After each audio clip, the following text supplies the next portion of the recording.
En la Biblia hubo una fiesta en la casa de María, Marta y Lázaro. Marta se molestó porque María no la ayudaba a cocinar. Pero Jesús dijo: María ha elegido la mejor parte, la que no le será quitada. Se sentó a los pies de Jesús a escuchar su palabra. Quiero animarte hoy. ¿Por qué no eliges esa buena parte? Vamos a estudiar la palabra de Dios juntos.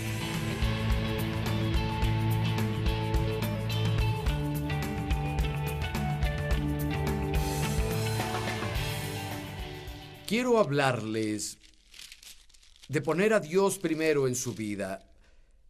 ¿Y cómo hacemos eso? Vamos a tocar 4 áreas críticas donde es importante que Dios sea primero: en nuestras finanzas, con nuestras familias, en nuestras batallas, que es cuando nos enfrentamos al conflicto y las luchas, y finalmente en nuestro futuro. Finanzas, familia, batallas y futuro. Ocurren 3 cosas cuando pones a Dios primero. Número 1, lo honramos. Damos honor a Dios y Él es digno de honor. En segunda, demostramos la fe, sin la cual sería imposible complacer a Dios. No difícil, sería imposible complacerlo sin fe. Es una demostración de fe cuando ponemos a Dios primero. En tercera, desata bendiciones en nuestra vida. Quiero que hablemos sobre las finanzas primero. Y aquí en Génesis capítulo 4 es el primer registro de un ser humano en el que se da cualquier clase de ofrenda a Dios. Hay algo a lo que se refieren los teólogos como la ley de la primera mención. Cuando un tema se introduce por primera vez en la Biblia, pon mucha atención, porque en general hay un principio muy importante en medio de eso, y vas a encontrar reiterado ese mismo principio a través de las Escrituras. Y hay algunos principios impresionantes que encontramos. Cuando Caín y Abel llevan sus ofrendas a Dios, ya saben, Caín cultivaba la tierra, Abel era ganadero. Y leemos en el verso 3 de Génesis capítulo 4: tiempo después, Caín presentó al Señor una ofrenda del fruto de la tierra. Abel también ofrendó lo mejor de su rebaño, los primogénitos. Y el Señor miró con agrado a Abel y a su ofrenda, pero no miró así a Caín y a su ofrenda. Por eso Caín se enfureció y andaba cabizbajo. Algunos dicen: Dios no aceptó la ofrenda de Caín porque Dios quería un sacrificio animal. La Biblia no dice eso. Eso es una suposición teológica. Caín era agricultor y cuando se introdujo la ley, los que se ganaban la vida cultivando trigo, uvas, etc., llevaban los primeros frutos de eso como ofrenda y era completamente aceptable para Dios. Ambos hicieron bien al traer una ofrenda del trabajo que tenían. Pero había una distinción entre la ofrenda de Abel y la de Caín. Cuando la ofrenda de Caín se menciona, no se dice nada, es solo una ofrenda, sin descripción. Tal vez una ofrenda que no le costó nada, tal vez las obras. Pero cuando Abel trajo su ofrenda, dicen que eran los primogénitos. Y trajo lo más gordo, es decir, la mejor parte. Abel trajo lo primero y lo mejor a Dios. Caín solo trajo algo. Tal vez algo que no le costó. Y seguramente no era lo primero ni lo mejor, o lo habrían mencionado como lo hicieron con su hermano Abel. Dios respetó la ofrenda de Abel, pero no respetó la de Caín.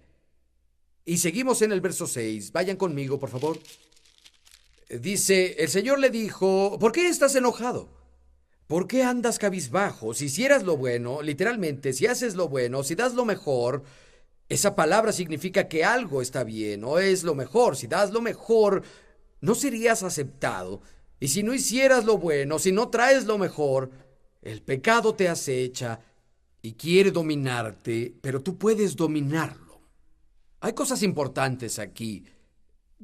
Caín no ofreció lo mejor como Abel y Dios dijo: si hicieras lo que Abel serías aceptable, y no lo hiciste porque hay otras cosas más importantes en tu vida, Caín. Hay distancia entre tú y yo y se refleja. Tu ofrenda mediocre refleja tu relación mediocre conmigo. Los primogénitos y lo mejor de Abel también eran un reflejo de su relación con Dios, en donde estaba con Dios.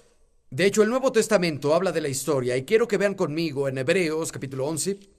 Por favor, Hebreos capítulo 11.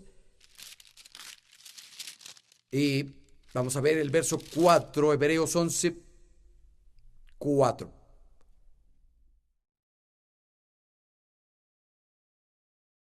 Dice, por la fe, Abel ofreció a Dios un sacrificio más aceptable que el de Caín, por lo cual recibió testimonio de ser justo, pues Dios aceptó su ofrenda y Abel por la fe, aun muerto, habla todavía. La ofrenda de Abel fue mejor, eso literalmente es un sacrificio mejor. Y como dice, dio sus primicias y lo mejor, Caín no. Y lo encontramos confirmado en el Nuevo Testamento. Dice que no solo fue un acto de fe que Abel llevara a Dios su primicia y lo mejor, sino que confirmó su justicia, lo que significaba que tenía una relación correcta con Dios. Su ofrenda le sirvió de testigo o reflejo de dónde estaba con Dios. Tenía una relación correcta con Dios reflejada en la ofrenda que dio. Le dio a Dios su primicia porque Dios era el primero en su vida. A Abel, no Caín, le dio a Dios sus obras porque Dios no estaba en la lista de prioridades de Caín. Y nunca escapamos al principio: donde está tu tesoro está tu corazón. Lo que damos al reino de Dios, a su casa, a Dios, siempre será un reflejo de nuestra relación con Él. Si no le damos las primicias y lo mejor, no es lo primero en nuestra vida, no importa qué digamos. La mayoría conoce la Escritura de Proverbios 3, versos 9 y 10, dice: honra al Señor con tus bienes. ¿A cuántos les es familiar? Honra al Señor con tus bienes, Proverbios 3, 9, y con los primeros frutos de tu cosecha o de tu ingreso. Y continúa: así tus graneros rebosarán, tus bodegas se llenarán de vino de nuevo. Claro, desataba la bendición, es una promesa de bendición para personas de la sociedad agraria. Su prosperidad se medía en uvas y en trigo y cabezas de ganado. Y Dios dice: si me honras al darme tus primicias y la mejor parte, yo desataré bendición en tu vida. Toma ese principio. Tal vez no seas un pastor de ovejas, tal vez no cultives maíz para vivir, pero el principio puede transportarse a lo que hace. Dios dice: haré que tu cuenta de banco prospere. Él puede abrir puertas que ningún hombre puede cerrar, darte favor donde no se pueden encontrar. Puede darte conexiones en tu vida que tú no podrías haber obtenido ni en 1000 años. Dios también puede hacer cosas que tú nunca podrás conseguir. Y sí, aún tienes que trabajar. Y trabajar muy duro. Pero Dios le da el elemento sobrenatural cuando lo honras. Honramos a Dios, le demostramos fe y desatamos bendiciones. Avancemos a la segunda área donde debemos poner a Dios primero, y es con nuestra familia. Vayan conmigo a Mateo. Estos son versos muy duros, de hecho. Mateo capítulo 10. Pongámoslo primero con nuestra familia. Y vamos a ver el comienzo, verso 34. Mateo 10, 34. No crean que he venido para traer paz a la tierra. No vine a traer paz, sino espada. Porque he venido a poner en conflicto al hombre contra su padre, a la hija contra su madre, a la nuera contra su suegra. Los enemigos de cada cual serán los de su familia. El que quiere a su padre o a su madre más que a mí no es digno de mí. El que quiere más a su hijo o a su hija que a mí no es digno de mí. Y el que no toma su cruz y me sigue no es digno de mí. El que encuentre su vida la perderá, y el que la pierda por mi causa la encontrará. Nuestra fidelidad debe ser primero con Dios, incluso antes de la familia. Él debe ser nuestro primer amor. La acusación de Dios contra el sacerdote Elí fue: honraste a tus hijos por encima de mí. Jesús dijo: Dios debe ser primero. Había una joven que vino a la iglesia, era salvada y fue atendida en Cottonwood por muchos años. Sigue en conexión con la iglesia. Y ella tenía antecedentes budistas y cuando aceptó a Cristo, su padre estaba furioso. Y le dijo, si no renuncias a Cristo, te voy a repudiar. Yo la aconsejé y hablé con ella. Y lloró amargamente. Dijo, amo a mi padre, amo a mi familia, pero le dijo, Padre, te amo, amo a mi familia, pero amo más a Jesús. Él salvó mi alma y no voy a renunciar a Él, no puedo. Le dijo, ya no eres mi hija. Y la echó de ahí. Eso es algo muy duro. Creo que algunos de nosotros no pensamos mucho en el hecho de que la mayoría de las recompensas están del otro lado. La eternidad es el gran catalizador y Dios nos prepara para esas decisiones. Si pierdes tu vida por Él, la vas a encontrar. Eso dijo Jesús. Tenía un amigo cuando recién fui salvado, un conocido. Era un cristiano indiferente. No hacía nada, gastaba mucho y no impactaba. Y lo invité a ir conmigo a una reunión una noche y un par de amigos más nos acompañaron. Era un predicador evangelista, iba a estar ahí toda la semana. Y la reunión fue fenomenal. Y predicó sobre la autoridad de la palabra de Dios establecida desde el cielo, donde Dios cumple su palabra en su nombre. Puedes confiar en ella. Y era revolucionario para ese chico. Lo volteé a ver y parecía que podías ver el foco encendido en su cabeza. Y estaba muy emocionado, sentado al borde de su silla al final de la reunión. No dejaba de hablar de eso. Decía, esto es lo que había buscado toda mi vida, es lo que me faltaba. Mi vida va a cambiar. Recógeme mañana a las 6 en punto. Voy a ir. A la mañana siguiente llegué a su puerta a las 6 en punto. Toqué y nadie respondió. Seguí tocando, nadie contestó. Continué tocando la puerta y finalmente abrió cabizbajo. Tenía una depresión muy profunda. Y dije, ¿vas a ir? Y dijo, no. Le dije, ¿por qué? Dijo, mi esposa. Ella no quiere que vuelva a esas reuniones. No le gusta lo que hacen ahí. Dije, amigo, debes ir. Y él dijo, no puedo. Y nunca olvidaré lo que dijo. Dijo, si Jesús estuviera aquí y mi esposa estuviera aquí y tuviera que elegir, elegiría a mi esposa.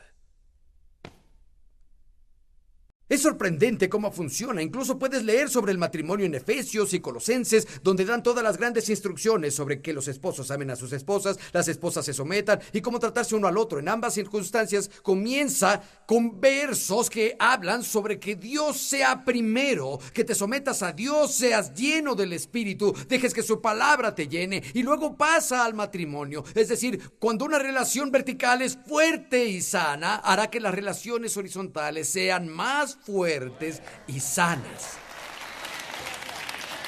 Y la idea incluye guiar a nuestras familias a esa mentalidad y convicción de corazón de que Dios debe ser el primero en nuestras vidas.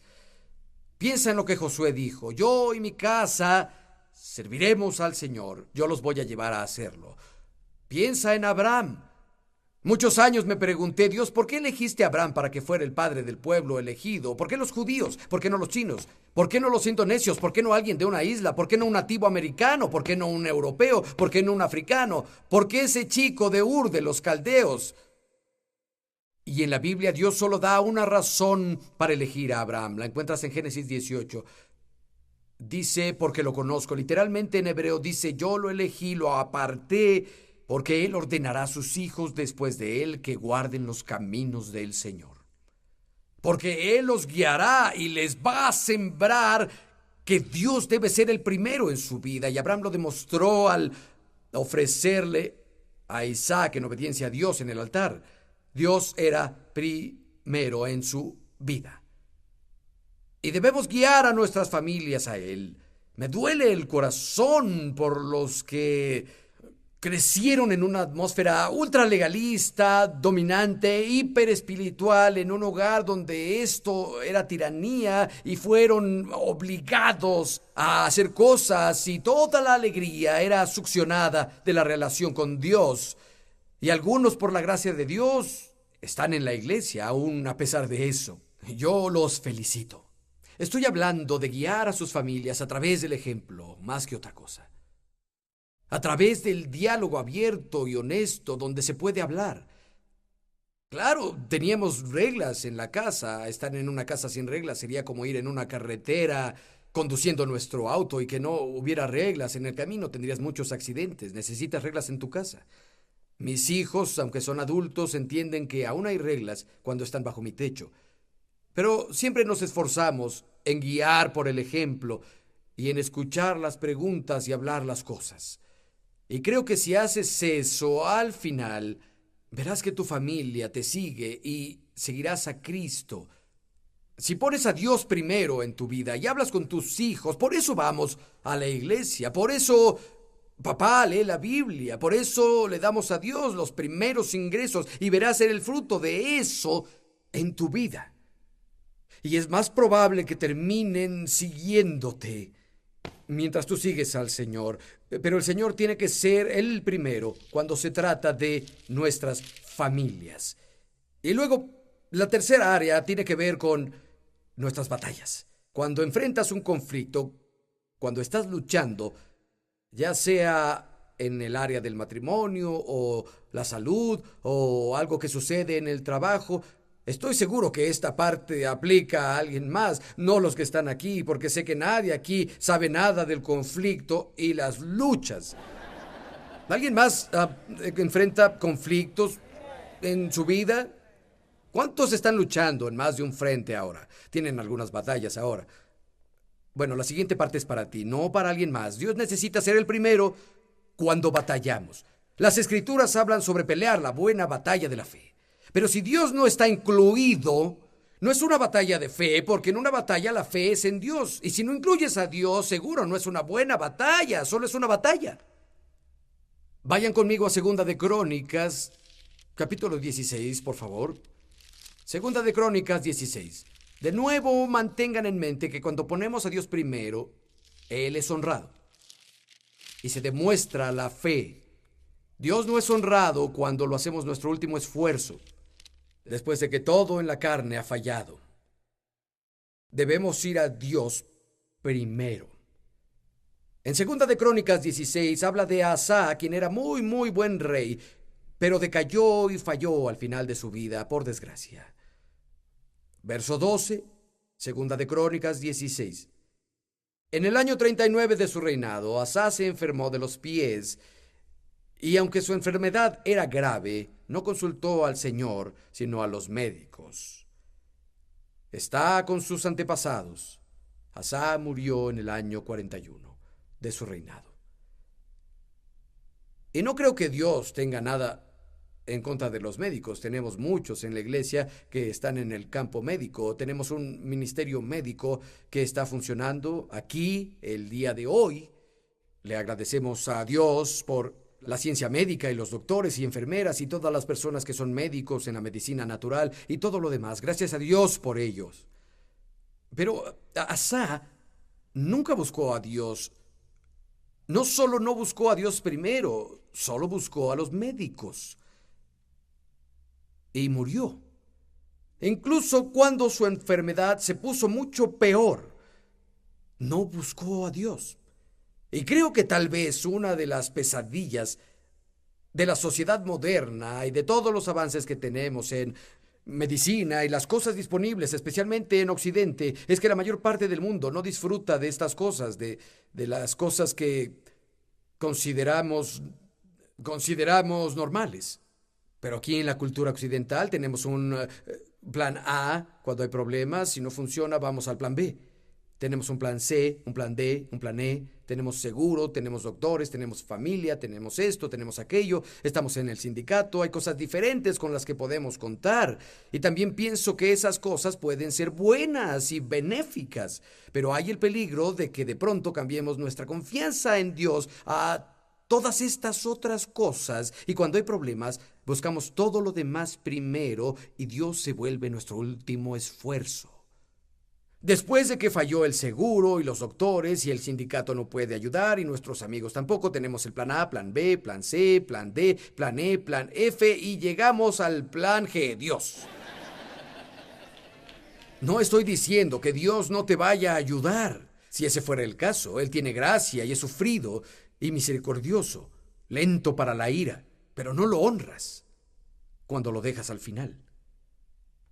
No es honrado cuando ya pasaste por todo y todos los demás primero y solo vas a buscar a Dios después de que fallaste en la carne. Debemos ir a Él primero cuando enfrentamos el conflicto. La historia en Segunda de Reyes, capítulo 1, el rey de Ocosías, quien se cayó por la ventana que no estaba asegurada en la parte superior de la casa y se lastimó mucho. La Biblia dice que mandó a los mensajeros a la ciudad de Ecrón, la ciudad más al norte de los filisteos, para preguntarle a su dios pagano si se iba a recuperar. Y cuando los mensajeros se iban, Elías el profeta los interceptó y les dijo: díganle a Ocosías esto: ¿acaso no hay Dios en Israel que vas al Dios de Ecrón? Díganle a Ocosías que no se va a recuperar. Y la pregunta resuena en mi corazón y en mis oídos. ¿No hay Dios en Israel? ¿No hay el Dios en la iglesia hoy? Las naciones están cayendo a sus pies. Tus problemas no son un problema para Él y debemos ir a Él primero, antes de todo. Si haces eso, descubrirás que no tienes que hacer muchas de las cosas que estabas intentando hacer. Oración y la palabra, las promesas, antes de la ayuda terrena, de la sabiduría humana. Y sí, Dios usa las vasijas humanas para darnos sus respuestas. Sí, usa a las personas como instrumentos para darte muchas veces. Y gracias a Dios cuando lo hace, pero es verdad que si no pedimos, no recibiremos. Vamos a ver un par de páginas en Segunda de Crónicas, en el capítulo 20. Veremos algo ahí en unos momentos. Y mientras buscamos, quiero relatarles una historia. Había un granjero en el oeste. Hombre de Dios, tenía 6 hijos. Los crió en el temor del Señor. Y sus 6 hijos terminaron sirviendo a Dios y poniendo a Dios primero. 2 de ellos se hicieron médicos, uno es abogado, y 2 son maestros de escuela, y uno terminó siendo granjero, o tal vez 2 de ellos son granjeros, pero en fin, todos ellos eran personas productivas y criaron a sus familias en el temor de Dios. Y lo aprendieron de su padre. Siempre que había conflictos, siempre que había problemas, iban primero a Dios. Uno de los niños se enfermó. Uno de sus hermanos dijo: papá, vamos a llamar al doctor. Y él dijo: llamaremos al doctor si lo necesitamos, vamos a hablar con Dios primero. Se arrodilló junto a la cama del niño enfermo y oró. Y 9 de cada 10 veces tenía una recuperación y nunca necesitaron al doctor. Una vez se descompuso el tractor, justo antes de la cosecha. Y ya lo habían reparado varias veces, una y otra vez, y finalmente no sirvió. Y un hijo dijo: papá, tenemos que ir al banco por un préstamo para un tractor nuevo, ya casi es la cosecha. Él dijo: iremos al banco si es necesario, pero debemos hablar con Dios primero. Y reunió la familia y todos se arrodillaron y vaciaron su corazón a Dios. Al día siguiente, un granjero local pasó y dijo: oí que su tractor ya no sirve. Tengo uno nuevo y el viejo no tiene nada malo. Me gustaría vendérselos. Se los venderé a 3 años. Pueden pagarlos sin intereses. No quiero cargarles el interés. Y tienen que hacerme el primer pago hasta que tengan la cosecha de este año. Dijo: gracias, lo compramos. Esos niños vieron el fruto de poner primero a Dios. Y se les quedó tan grabado que era muy natural que hicieran lo mismo. Y aquí en Segunda de Crónicas encontramos la historia del rey Josafat. Él aprendió una lección valiosa cuando fue confrontado por un ejército que enfrentaba una batalla imposible. Vamos a leerlo comenzando en el verso 2. Y alguien fue a informarle: una gran multitud viene contra ti del otro lado del mar, de Siria. Ahora están en Hazezón Tamar, en Engandi. Atemorizado, Josafat mandó emisarios al faraón, rey de Egipto, para hacer alianza con él. No, Josafat temía y llamó a sus generales y a sus comandantes y le llevaron una estrategia de batalla. Atemorizado, Josafat decidió consultar al Señor y proclamó ayuno en toda Judá. Fue a Dios primero. Y vean el resultado: se unió todo el pueblo de Israel. Estaba orando y buscando a Dios. En el verso 15, un profeta habla por el Espíritu del Señor. Y dice, escuchen habitantes de Judá y habitantes de Jerusalén. Y escuche también, majestad, así dice el Señor, no tengan miedo ni se acobarden cuando vean ese gran ejército, porque la batalla no es de ustedes, es mía. El Señor les dio las instrucciones y dijo, no se muevan, vean la salvación de Dios, quien está con ustedes, no tendrán que pelear. Y hubo una liberación sobrenatural. Y así descubrirán que al ir a Dios primero, no tendrán que pelear la batalla que pensaron que tendrían que pelear. Dios intervendrá en formas que ni siquiera imaginan posibles.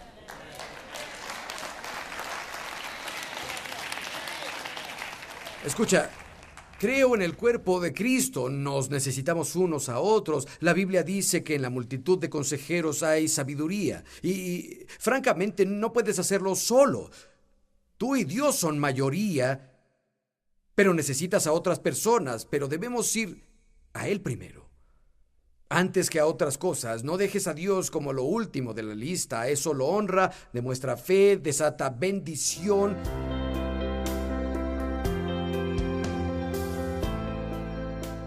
Espero que la transmisión de hoy haya sido una bendición para ti. Espero que hayas repetido la oración. Si nunca le habías abierto tu corazón a Jesús en tu vida, Él nunca te defraudará. Y te pediré un favor hoy. Si nunca has enviado correspondencia, nos encantaría saber de ti y conocer tu historia. Si la transmisión ha tocado tu vida, envíanos un email, escríbeme una carta. Eso animará a mi corazón y el corazón de todo nuestro equipo. Dinos si has estado viéndonos, si la transmisión te ha servido o a un ser querido. Espero saber de ti. Hasta la próxima. Bendiciones.